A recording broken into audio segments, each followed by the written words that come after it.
A través dunha proposta plenaria que será levada para o seu debate ao vindeiro pleno, o Bloque Nacionalista Galego solicita a realización dunha auditoría externa das arcas municipais. Segundo indicou o voceiro da formación nacionalista, Ricardo Suárez, o que se busca con esta solicitude realizar unha análise exhaustiva da situación global do concello, analizando as operacións e procedementos de xestión levados a cabo polo actual goberno municipal, e se estes se desenvolveron conforme a legalidade vixente. Hai un montón de cuestións no concello que están baixo a lupa, non? Vemos como incluso hai unha discusión a nivel legal do que podería ser a forma de actuar do goberno, pero nós máis alá do aspecto legal ou non, creo que o que é necesario é que eses contratos do día a día se fagan dunha maneira anual, que haxa un contrato, digamos, anual, unha licitación que permita abaratar os custos, porque calquera pode entender que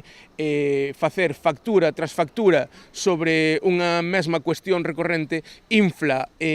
os gastos para o concello e los leva a unha situación económica pésima como a que está habendo agora. Dende o BNG apuntan a que este documento poderá servir tamén para corrixir as eivas que puidera haber, co fin de acadar tamén unha maior eficiencia na xestión municipal. E máis, ora nunha situación na que están gobernando en minoría, creemos que é unha oportunidade para coñecer cales son eses vicios, cales son esas formas non regulares de funcionar no concello para poder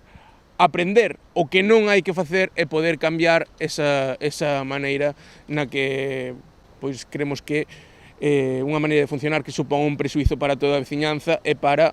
as contas do concello e, sobre todo, para non poder investir en cousas que son moi necesarias e perentorias. Tamén aluden a que a proposta, para que non teña repercusión sobre as xa mermadas arcas municipais, se realice pedindo a colaboración dos órganos de control financiero doutras administracións, como é o caso da Deputación da Coruña, para as labores relativas á xestión económico-financiera do concello.